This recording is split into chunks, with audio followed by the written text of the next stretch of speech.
call some thoughts in.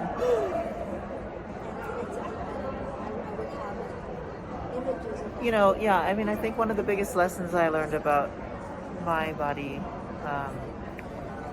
was that I couldn't, it couldn't be my instrument when I got really sick. And the chemical sensitivity was initially seemed impossible to manage in public space. And I think the forms of bodily collapse and fatigue also put a stop to whatever habits of instrumentality I'd been taught that I needed to perform. But I will say that the academic space, which includes the institution,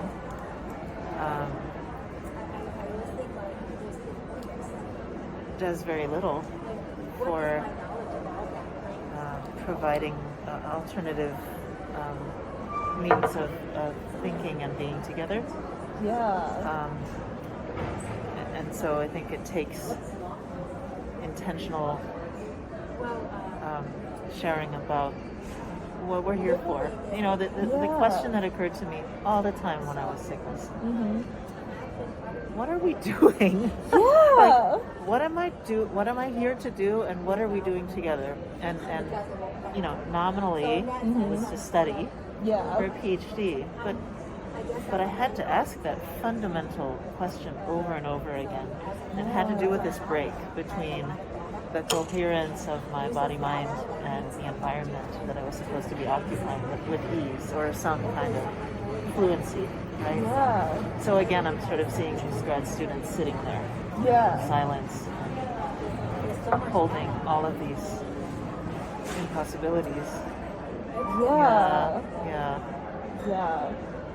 For sure. I feel like that is a huge thing that happened to me as well when I first got so sick that I was unable to do all of the things that I used to be able to do, where I was just, that's something that we talked about, I think, to some extent in the tarot workshop, is just it forces you to be what am I doing? What am I beyond what I can produce? Because I can't produce anymore. And I have to be slow. And I think that's something that struck me a lot in the tarot workshop, and also in even the sloth workshop, was just the difference between being a disabled person talking about disability justice and being an able-bodied person, or someone who I feel there are a lot of people who are disabled but don't talk about it or acknowledge it to themselves. Absolutely. I'm part of a queer trans of color arts group, and it's been, first of all, it's been a lifesaver for me, if not many of us. But I think that the crib stuff is just part of the atmosphere for us. But we don't really talk about it explicitly necessarily, and I don't even care necessarily whether folks are theorizing and talking through languages of disability justice, because I feel like we're doing it. It doesn't always have to be explicitly. We learn in different ways. We come together around care, and how we understand care in different ways.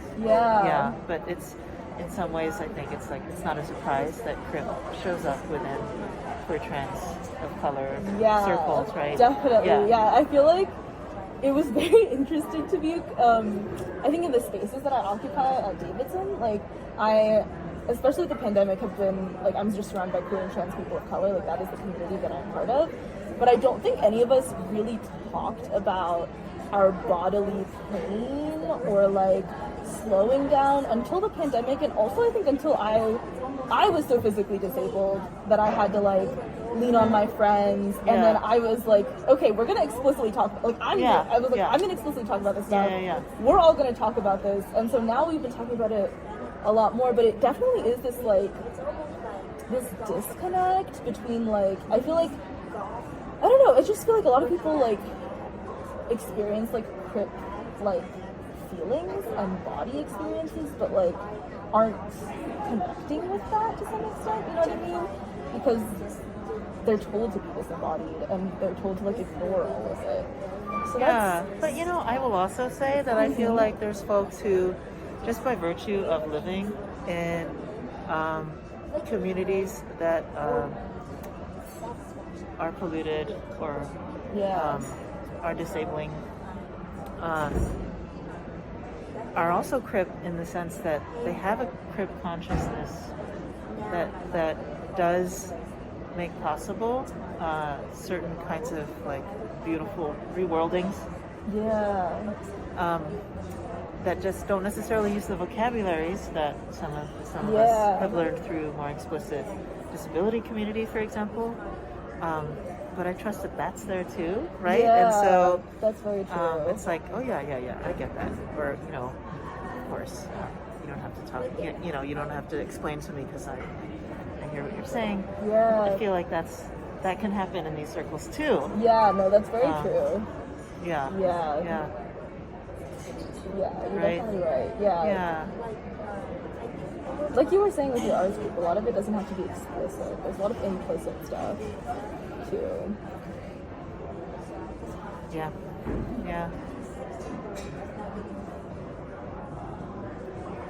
So what else is on our slate?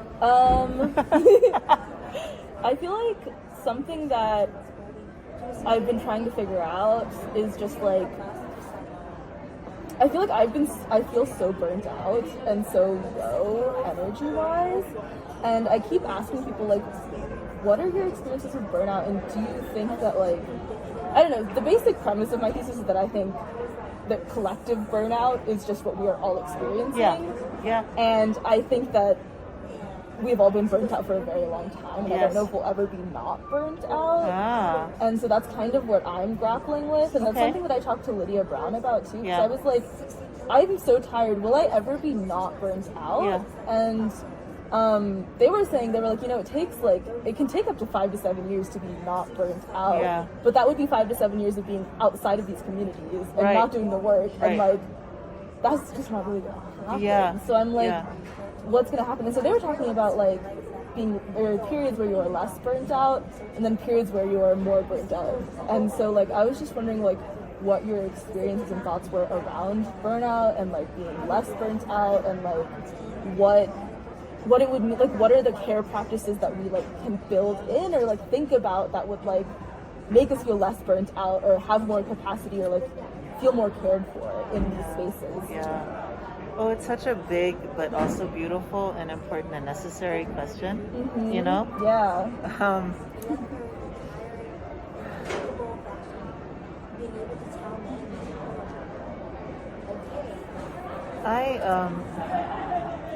You know, there's like the common things that people say are often about self-management, right? And you know, when I was facilitating the kind of like tenured professor or you know like group,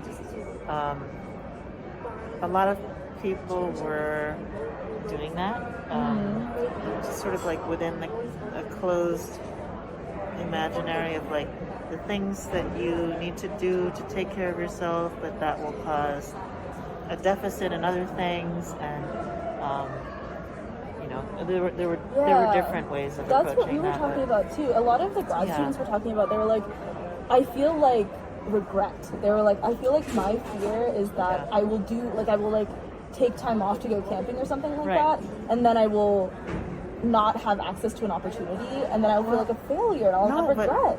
Even more than this, in the first instance of this workshop last time, there was a grad student who said, I'm feeling guilty being here because I should be at a panel, right? So I mean, it was so deep, and so anyway, That's totally real. I'm sorry, my memory is actually terrible, and it's probably made worse by the chemical space here. Yeah. But I think I wanted to say we owe it to ourselves to move outside of the self-management economies, because ultimately I think they are destructive, and they are always tuned to the model of the institution or neoliberal individuation, right? Like as if we were all atoms that are not, that are not inherently connected and interdependent, for example. Yeah. So, Can you speak more about like what self-management like is like what that is and like how that is a different way of thinking about it? Well, I'm opposed. I'm kind of opposed to self-management, Yes. but like, even when people say, "Well, you could just meditate more," like I love meditation, and I help. Like last week, things were so intense, and I did take 10 minutes, and I meditated, and things obviously felt better. Yeah. But it was in it's still in this container where my actions make me responsible, right? For your wellness. For my wellness. Yeah. And I feel that we would do better to refuse that image. Yeah, of just like individual responsibility. Right, and it's quite toxic, and it doesn't allow us to think about justice, right? Yeah.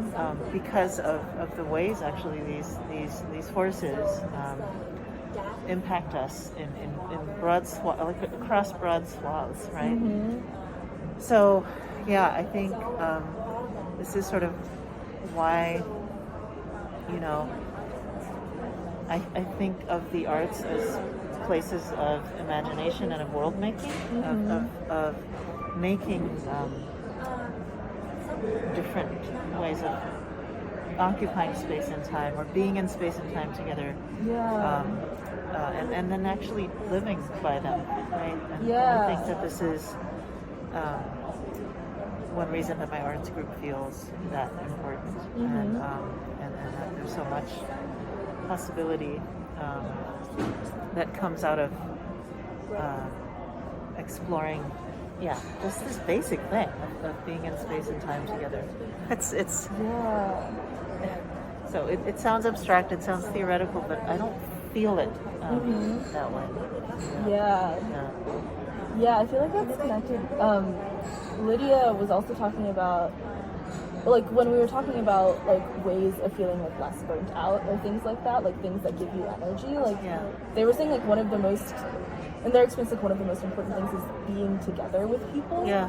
And, like, sharing this space and time as a way of just, like, I don't know, just, like, it's just so important to just share space and time. Yeah.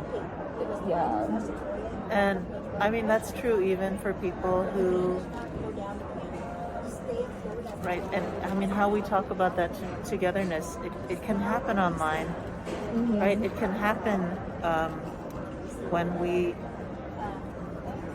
I guess I'm just thinking about folks who are not comfortable with touch. Yeah. Don't want certain kinds of proximity. Yeah. It doesn't work for them to have certain kinds of intimacy that everyone else believes are the maximal or the ideal, right? So that togetherness can look really different, right? Yeah. For different kinds of folks, different groups of folks.